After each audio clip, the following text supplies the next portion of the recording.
Hello aspirants, welcome two pieces crux.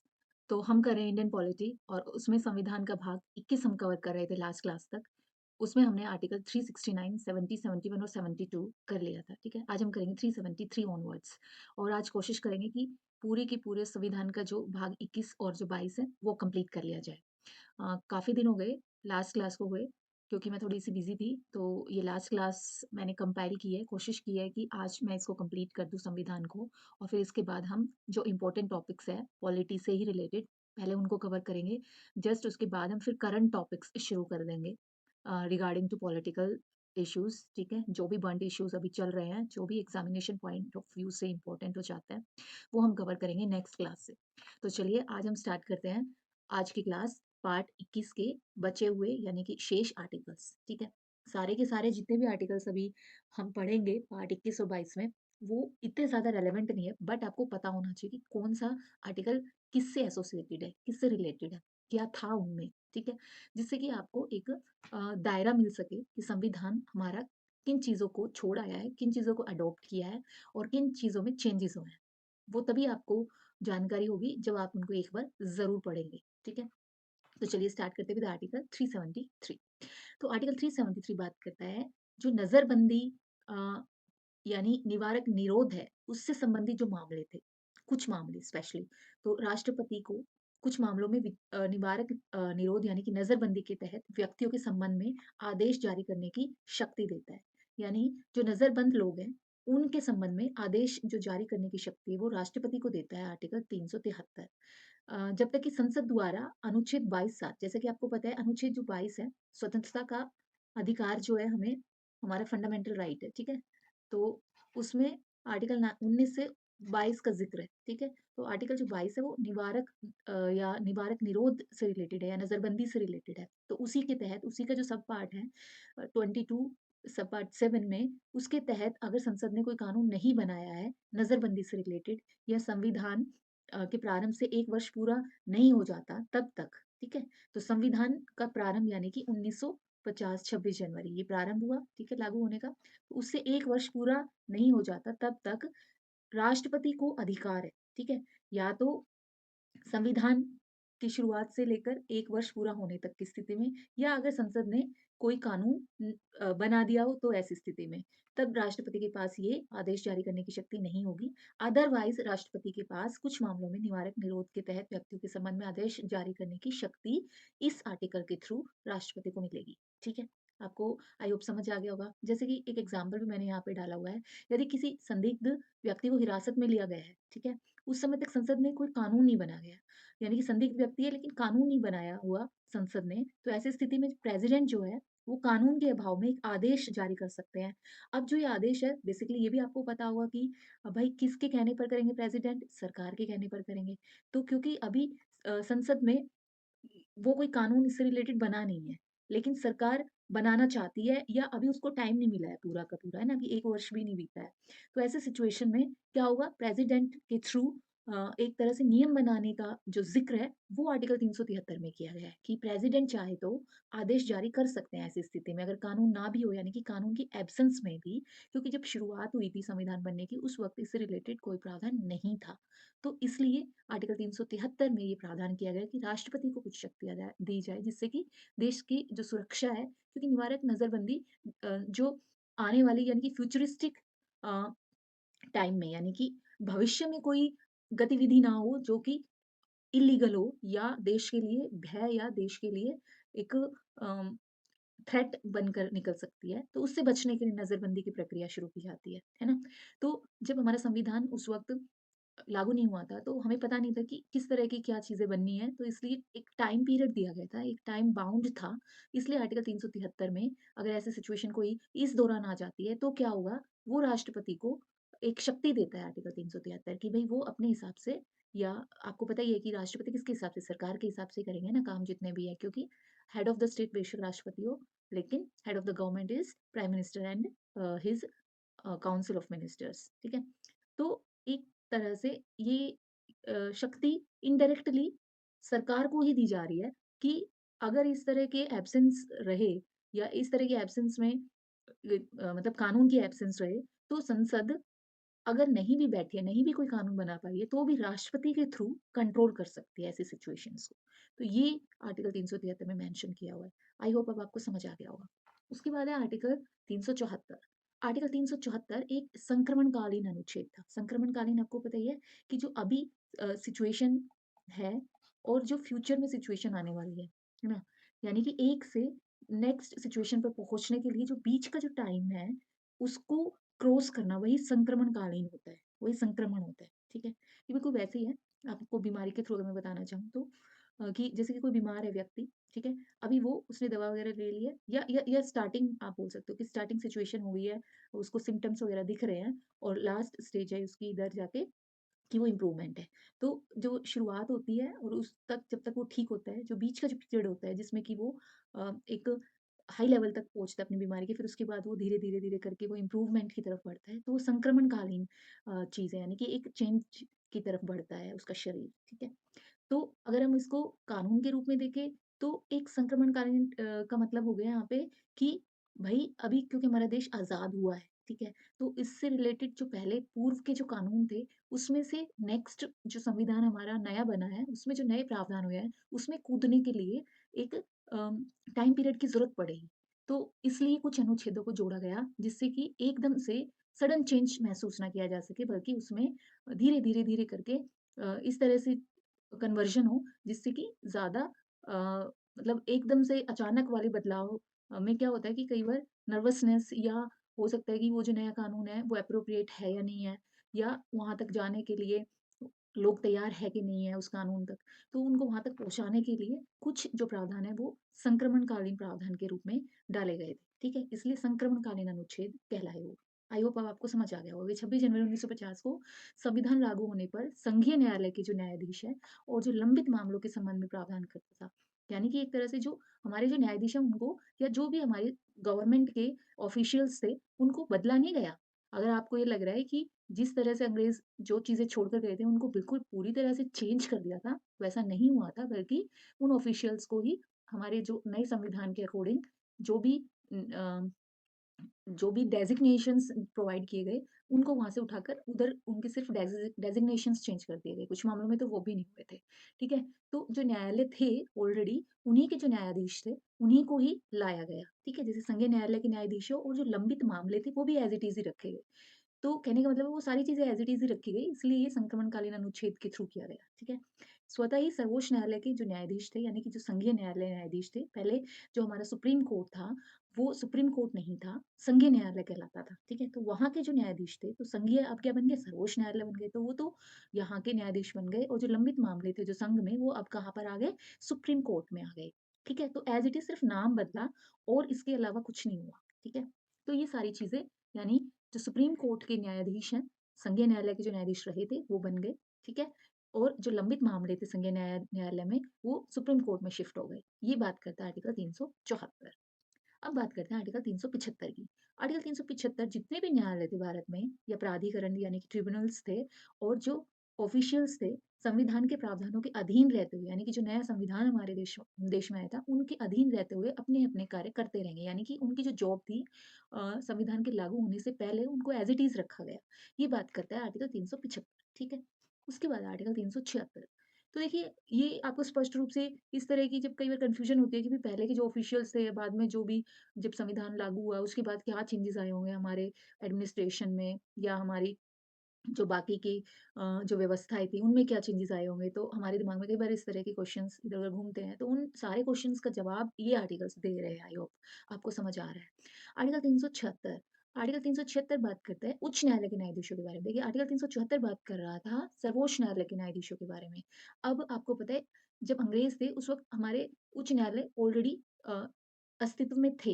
एक संघीय न्यायालय था, जो कि बाद में हमने सुप्रीम कोर्ट बना दिया। इसके अलावा हाई कोर्ट्स ऑलरेडी अवेलेबल थे, जो कि एज़ इट इज़ रहे संविधान के लागू होने के बाद। तो उसी से रिलेटेड आर्टिकल 376 था, जिसमें कि उच्च न्यायालय के न्यायाधीश के बारे में ज़िक्र किया गया। यानी जो उच्च न्यायालय के न्यायाधीश थे, वो स्वतः ही अब जो संविधान के लागू होने के बाद जो उच्च न्यायालय बने हैं, उनके न्यायाधीश बन गए, ठीक है? अब आपको ये तो पता ही है कि जब अंग्रेज़ या ब्रिटिशर्स हमारे यहाँ पे रूल कर रहे थे, तो जो हमारे अभी जो मेट्रोपॉलिटन सिटीज़ हैं, वहाँ पर उच्च न्यायालय थे। लेकिन जो संरचना थी हमारे देश की, वो सेम नहीं थी। वहाँ पर देशी रियासतें और बहुत सारे प्रोविंसेस अलग थे, तो उनके जो सिस्टम्स थे, वो भी अलग थे।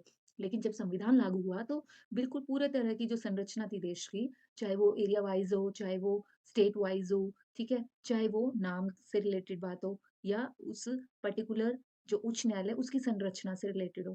तो सब बदल गया था। बट जो न्यायाधीश थे, वो तो वही थे। तो एज़ इट इज़ वही शिफ्ट हुए अलग तरह के उच्च न्यायालय में या अलग तरह के नोमेनक्लेचर न्यायालय में या कह सकते हो डेज़िग्नेशन पर, ठीक है?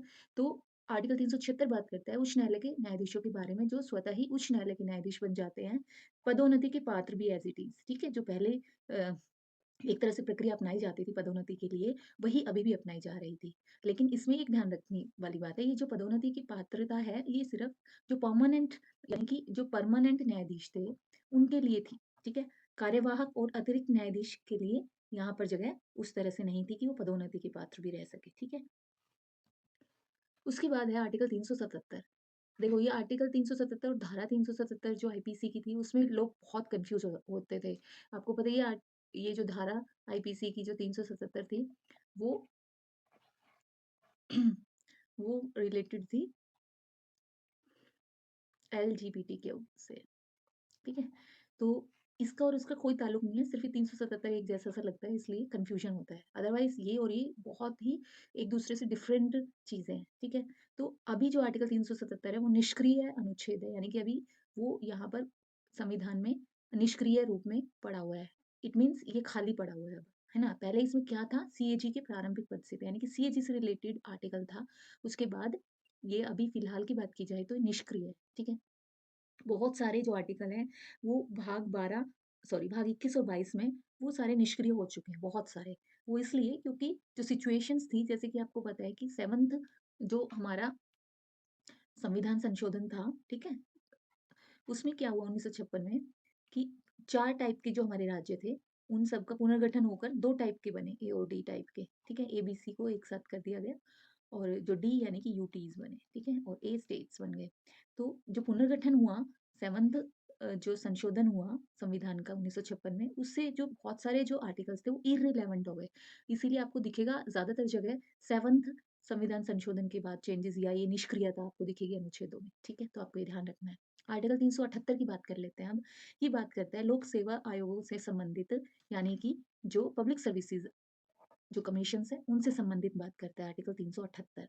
तो पहले से जो कार्य कर रहे थे आयोग, उनको या उनके जो सदस्य थे, जिस तरह से वो काम कर रहे थे, उनको बिना किसी रुकावट के नए संवैधानिक ढांचे में संघ या संबंधित राज्य के लोक सेवा आयोग के सदस्य बन जाएँगे। इसका मतलब है, जो वो पहले से काम कर रहे थे, आयोग या आयोग के जो सदस्य थे, उनको हटाया नहीं जाएगा, बल्कि जो हमारा नया पैटर्न है, नई संरचना है पब्लिक सर्विस कमीशंस की, उनके अंतर्गत उनको सदस्य बना दिया जाएगा, ठीक है? तो संघ के थे जो उनको यूपीएससी के मेंबर्स बना दिए जाएँगे और जो राज्य से रिलेटेड पब्लिक सर्विस कमीशंस थे, उनको राज्य से रिलेटेड पब्लिक सर्विस कमीशंस में सदस्यता दे दी जाएगी, ठीक है? यानी कि सारी चीज़ों को एज़ इट इज़ रखने की कोशिश की गई। अब बात करते हैं आर्टिकल 379 379 की। ये बात यहाँ पर भी वही है जो मैं आपको बता रही हूँ कि मौजूद नहीं है अभी अभी। तो 7th जो संविधान संशोधन था 1956 से इसकी भी निरस्तता चली आ रही है और ये रिलेटेड था अस्थायी संसद। आपको पता है अस्थायी थी शुरू में संसद जो थी क्योंकि तब तक जब 1950 में हमारा देश 26 जनवरी लागू हमारा संविधान, लेकिन जो फर्स्ट इलेक्शन थे या जो फर्स्ट सेटअप हुई थी हमारी संसद वो 1952 में हुई थी, ठीक है? तो 1950 से लेकर 1952 के बीच में जो संसद थी वो अस्थायी थी। बेसिकली इससे पहले भी अस्थायी थी, ठीक है? तो ये कहा जा सकता है कि अस्थायी संसद व उसके जो अध्यक्ष, उपाध्यक्ष से संबंधित जो प्रावधान किए गए या अस्थायी प्रकृति जो अपनाई गई देश को चलाने के लिए वो आर्टिकल 379 में मेंशन्ड है, ठीक है? ये भी संक्रमणकालीन अनुच्छेद था, ठीक है? ट्रांजिशनल था यानी कि एक जगह से लास्ट स्टेज तक पहुँचाने का, यानी कि जो पहले प्रक्रिया चल रही थी, उससे जो नई प्रक्रिया चलने वाली थी या नई संरचना जो बनाई थी, वहाँ तक पहुँचाने के लिए एक सीढ़ी का काम किया आर्टिकल 379 ने। उसके बाद बात करते हैं आर्टिकल 380 ये प्रेज़िडेंट से संबंधित था, इसको भी निरस्त कर दिया गया। अब मैं सिर्फ़ फटाफट क्योंकि मैंने यहाँ पे मेंशन कर दिया है बेसिकली कि कौन-सा किससे रिलेटेड था। जो मुझे पता लगता गया मैंने यहाँ पे मेंशन कर दिया। कुछ ऐसे भी आर्टिकल्स हैं जिनका पता नहीं चल रहा है कि वो किससे एसोसिएटेड थे। तो मैंने सिर्फ़ उस पे लिखा है कि निरस्त हो गए यानी अभी संविधान का पार्ट नहीं है वो अनुच्छेद, ठीक है? तो आर्टिकल 380 प्रेसिडेंट से संबंधित था, ये भी निरस्त है। अभी जितने भी लगातार जितने भी आर्टिकल्स हैं ये निरस्त है, ठीक है?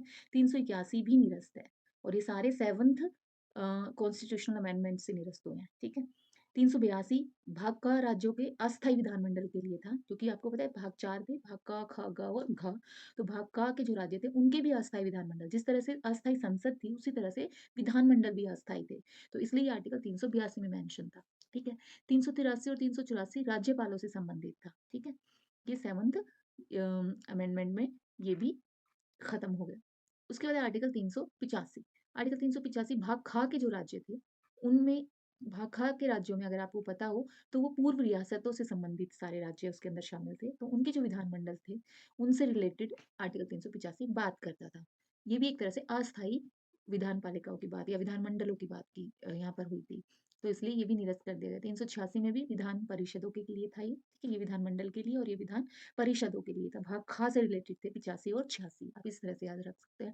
वैसे ये क्वेश्चंस आएँगे नहीं, बट आपको पता होना चाहिए कि कहाँ पर क्या चीज़ें थी जो अब नहीं है। आपके भी दिमाग में आता होगा ना कि भई जब 4 टाइप के हमारे राज्य बनाए गए थे, फिर संविधान में, क्योंकि संविधान तो 1950 में हमारा लागू हो गया था, लेकिन जो 7th अमेंडमेंट था 1956 या पुनर्गठन जो आयोग था, या पुनर्गठन जो अधिनियम था, वो तो 1956 में आया था। तो उससे पहले भी जो चीज़ें रही होंगी ना, तो इससे पहले जो चीज़ें रही है वो यहाँ पर मेंशन थी, ठीक है? जो कि अभी निरस्त अनुच्छेदों के रूप में अभी भी संविधान के अंदर पड़ी हुई है, ओके?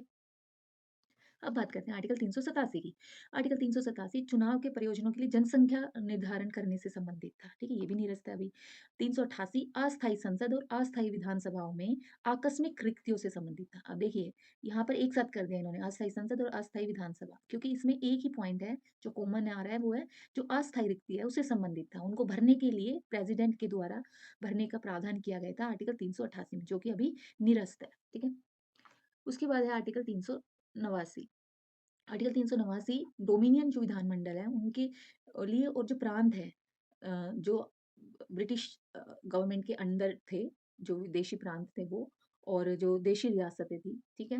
यानी कि जो प्रोविंसेस थे और जो देशी रियासतें थी, उनमें जो लंबित विधेयक थे उनके बारे में, यानी कि जो लंबित विधेयक उनके विधानमंडल में चल रहे थे, उनसे रिलेटेड था ये भी निरस्त कर दिया गया, ठीक है? अब उसमें क्या था उनके बारे में, इसको पढ़ने में टाइम वेस्ट करने की ज़रूरत नहीं है, ठीक है? तो बस आपको ये ध्यान रखना है उनमें था क्या, तभी भी आपके काम की चीज़ हो जाएगी ये।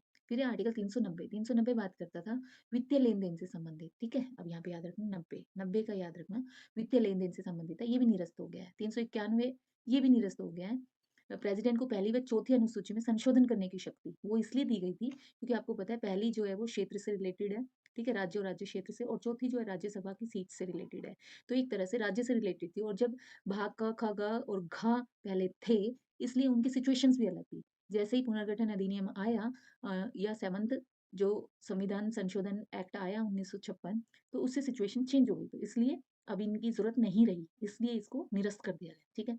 आर्टिकल 392 भी, यानी कि 91 ये निष्क्रिय हो गया, 92 भी निष्क्रिय हो गया, ठीक है? प्रेसिडेंट को ये शक्ति देता था संसद के पहले अधिवेशन से पहले, ठीक है? जो पहला जो अधिवेशन हुआ संसद का, वो आपको पता ही है 1946 में हुआ था, ठीक है? दिसंबर 1946 में हुआ था, और 9 दिसंबर हुआ 1946 में होता है, ये भी बता देती हूँ। तो जो पहला अधिवेशन हुआ, उससे पहले की जो सिचुएशन थी, उसके बारे में प्रेसिडेंट को शक्ति देता है कि अगर भई ऐसा हो 1935 जो भारत सरकार अधिनियम और जो संविधान के जो संक्रमण तक की जो सिचुएशन है, उसमें एक कोई भी कठिनाई अगर हो संविधान के क्रियान्वयन से रिलेटेड या उस प्रक्रिया के थ्रू या उस प्रक्रिया में, यानी कहने का मतलब है 1985 से ले 1935 का जो भारत सरकार अधिनियम था, ठीक है? उसके बाद है 1947 का भारत स्वतंत्रता अधिनियम था, ठीक है? ये 2 अधिनियम तो आपको पता ही होगा।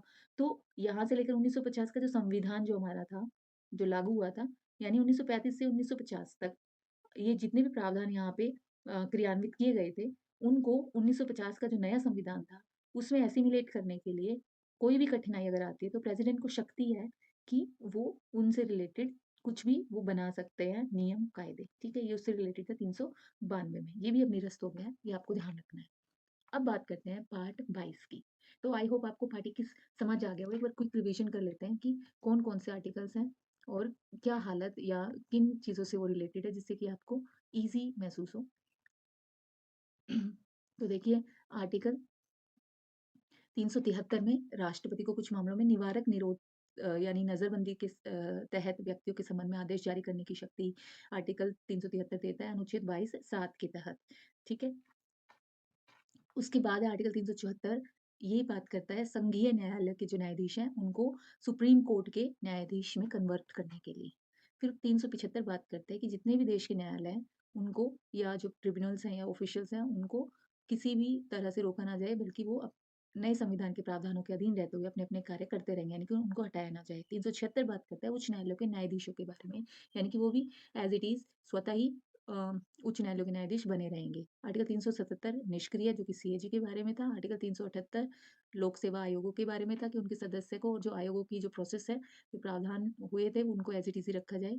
आर्टिकल 379 जो है वो बात करता है, जो करता था अस्थायी संसद और उसके अध्यक्ष और उपाध्यक्ष से संबंधित, यानी ये भी एक संक्रमणकालीन प्रावधान था और ये अब नहीं है, निरस्त कर दिया गया है। आर्टिकल 380 है, 81 है, 82 है, ये सारे निरस्त कर दिए गए हैं। 83, 84, 85, 86, 87 और 88 ये सारे के सारे निरस्त कर दिए गए हैं, ठीक है? उसके बाद है 89, 90 और 91 और 92 ये भी निरस्त कर दिए गए हैं। 92 थोड़ा-सा इम्पोर्टेंट हो जाता है क्योंकि प्रेसिडेंट को शक्ति देता है कि अम, जो 1935 से लेकर 1950 जो संविधान नया बना है उसके क्रियान्वयन में जितनी भी आने वाली कठिनाई है उनको दूर करने के लिए 1935 में और जो संविधान का जो एक तरह से नए संविधान का जो टाइम पीरियड है उसके बीच का जो भी संक्रमणकालीन प्रोसेस है उसमें अगर कोई भी कठिनाई महसूस करते हैं प्रेसिडेंट, तो उनसे रिलेटेड नियम और कायदे वो बना सकते हैं, ठीक है? तो ये आर्टिकल 392 से उनको शक्ति मिलती है। अब बात करते हैं पार्ट 22 की, जो कि आर्टिकल 393 से 395 आर्टिकल्स को संजोए हुए है, ठीक है? तो आर्टिकल 393, 94 और 95 यहाँ पर सिर्फ 3 ही आर्टिकल है। आपको सिर्फ इन 3 आर्टिकल्स को ध्यान रखना है और ये भी देखिए इसमें क्या इंपॉर्टेंट चीज़ है, सिर्फ मैंने वही यहाँ पर मेंशन की हुई है। बेसिकली पार्ट 22 जो है वो बात करता है संक्षिप्त शीर्षक की, यानी कि टॉपिक्स की प्रारंभ और हिंदी में आधिकारिक पाठ से संबंधित, यानी कि हिंदी इतनी इंपॉर्टेंट क्यों हो जाती है, यहाँ पर भी आपको दिखाई देगा। आधिकारिक का मतलब होता है कि ऑफिशियल लैंग्वेज या ऑफिशियल उसका पाठ किया जाए, ठीक है? ऑफिशियली उसको कितनी इंपॉर्टेंस यहाँ पे दी गई है उससे रिलेटेड ये पार्ट बात करता है। आर्टिकल 393 की बात करते हैं। आर्टिकल 393 में मेंशन है कि जो भारत का जो संविधान है उसका जो नाम है वो भारत का संविधान कहलाएगा, ठीक है? यहाँ संविधान सिर्फ भारतीय संविधान नहीं, इसका नाम क्या है? भारत का संविधान, ये आपको ध्यान रखना है। और कानूनी पहचान जो है वो एक तरह से भारत का संविधान नाम से है और संविधान को संप्रभु और स्वतंत्र मेंशन किया गया है आर्टिकल 393 की। जो हमारा संविधान है वो भारत का संविधान है और ये पूरी तरह से संप्रभु है और स्वतंत्र है, ठीक है? फिर आर्टिकल 394, आर्टिकल 394 स्टार्टिंग यानी कि जो प्रारंभ की बात करता है, यानी भारतीय संविधान का प्रारंभ कब हुआ।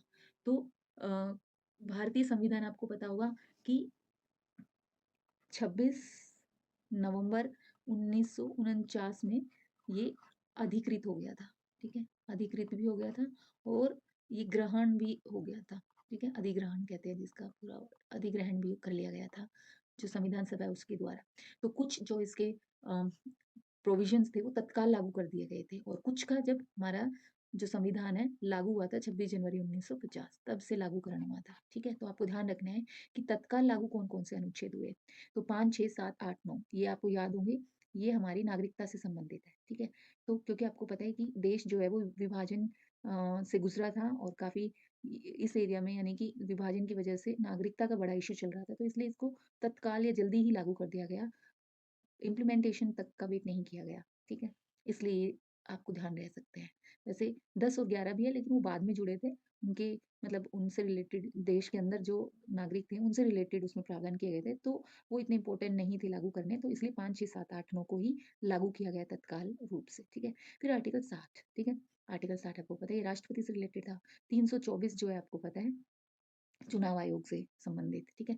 फिर उसके बाद है 366, 367, 379, 80, 88, 91, 92 और 93 ये तत्काल रूप से लागू कर दिए गए थे। ये भी आपको पता है, ये अभी हमने किए 379 से लेकर 393, तो इसमें सारे संक्रमणकालीन प्रावधान थे। संसद से रिलेटेड जो हमारी अस्थायी संसद है या भाग खगा वगैरह जो राज्य है उनसे रिलेटेड विधानमंडल, राष्ट्रपति को अलग से शक्तियाँ देना, न्यायालयों की बात यहाँ पे हो रही है।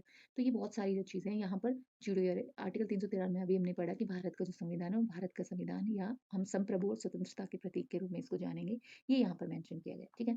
तो आर्टिकल 366 और 67 आपको पता ही है कि भाग 19 के पार्ट हैं ये, ठीक है? तो इनको तत्काल रूप से लागू कर दिया गया था। फिर आर्टिकल 394 ए, यहाँ पर हिंदी भाषा में आधिकारिक पाठ माना जाएगा, यानी कि प्रेसिडेंट को संविधान के जितने भी हिंदी अनुवाद है उनको प्रकाशित करने का अधिकार है, यानी कि जो भी बात अंग्रेजी में की जाएगी तो संविधान के जितने भी पाठ या जो व्याख्याएं की जाएंगी उनको हिंदी में अनुवादित करके प्रकाशित करने का अधिकार प्रेसिडेंट को है, और ये अधिकार आर्टिकल 394 ए के तहत मिलता है, जो कि 98वें संविधान संशोधन 1987 में जोड़ा गया, ठीक है? अब है आर्टिकल 395। तो ये आपको ध्यान रखना है कि आर्टिकल 98वें संविधान संशोधन के द्वारा ये प्रावधान किया गया है, क्योंकि देखिए ए है यहाँ पे, है ना? तो ए का मतलब है ये कहाँ कब जोड़ा गया? किसी संविधान संशोधन के द्वारा ही जोड़ा गया। तो आपको ध्यान रखना है 98वें संविधान संशोधन 1987 में जोड़ा गया कि हिंदी भाषा में आधिकारिक पाठ करना अनिवार्य है और प्रेसिडेंट ये कर सकते हैं, ठीक है? आर्टिकल 395 की बात करते हैं। आर्टिकल 395 औपनिवेशिक काल के कानूनों को निरस्त करता है, यानी क्योंकि देखिए आखिरी आर्टिकल आप इस तरह से एसोसिएट कर सकते हैं। अब यानी कि आखिरी आर्टिकल में मेंशन किया गया है कि जो भी ब्रिटिश कालीन या औपनिवेशिक कालीन कानून थे उनको निरस्त करता है आर्टिकल, और जो भारतीय स्वतंत्रता अधिनियम 1947 है और भारत सरकार अधिनियम 1935 है उनको समाप्त करता है। तो यानी कि संक्रमणकालीन जो स्थिति इनके द्वारा जो कठिनाइयाँ, यानी कि जो हमारे संविधान तक पहुँचने की जो एक सीढ़ी थी, इस सीढ़ी को हटा दिया गया कि अब क्योंकि हम अपने डेस्टिनेशन पर यानी कि 26 जनवरी 1950 को पहुंच चुके हैं, ठीक है? तो हम लागू कर चुके हैं अपना नया संविधान, इसलिए अब हमें इनकी ज़रूरत या इस सीढ़ी की ज़रूरत नहीं है, तो उसको हटा दिया गया है। तो आपको इस तरह से ध्यान रखना है। हालाँकि इसमें एक अपवाद भी है कि जो प्रीवी काउंसिल अधिकारिता उत्साधन अधिनियम 1949 था, उसको इस निरसन से बाहर, यानी कि ये एज़ इट इज़ बना रहा। जो 1949 में अधिनियम बनाया गया था, किससे रिलेटेड? प्रीवी काउंसिल से रिलेटेड, यानी कि उनके जो अधिकार थे, यानी जो देशी रियासतों के जो रियासतदार थे, यानी कि जो राजा या जो वहाँ के शासक थे, उनके लिए जो विशेषाधिकार मेंशन थे, उनको अलग रखा गया आर्टिकल 395 से, ठीक है? तो ये आपको ध्यान रखना है। आई होप आपको समझ आ गया होगा।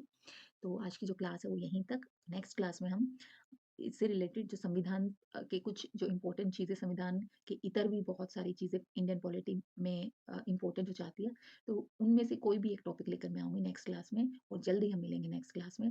अभी जो पिछली क्लास और अब की जो क्लास है उसके बीच का जो गैप है वो काफ़ी ज़्यादा हो गया। लेकिन जैसे कि आपको पता है कि मैं एज अ टीचर, मैं टीचर हूँ, तो मुझे कुछ एक्स्ट्रा काम आ गए थे इस दौरान। बेसिकली एग्ज़ाम्स आ गए थे बच्चों के, तो मैं उसमें इन्वॉल्व हो गई थी, या उसमें एक तरह से ये कह सकते हो बिज़ी हो गई थी, तो इसलिए मैं टाइम नहीं दे पा रही थी क्लासेस को। तो अभी मैं फ्री हूँ, तो नेक्स्ट क्लास जो है मैं बहुत जल्दी लेकर आऊँगी, तो आप प्लीज़ वेट कीजिएगा, और अगर क्लास अच्छी लगी हो तो लाइक, सब्सक्राइब और शेयर भी कर दीजिएगा, और अगर आपका कोई इश्यू हो, कोई प्रॉब्लम हो, कोई आपको लग रहा हो कि कोई फैक्ट मैंने गलत बता दिया है या मुझे और कुछ उसके बारे में बताना चाहिए था, तो प्लीज़ डू कमेंट टू। मैं आपके कमेंट्स का वेट करूँगी। तब तक के लिए tata, bye bye, take care.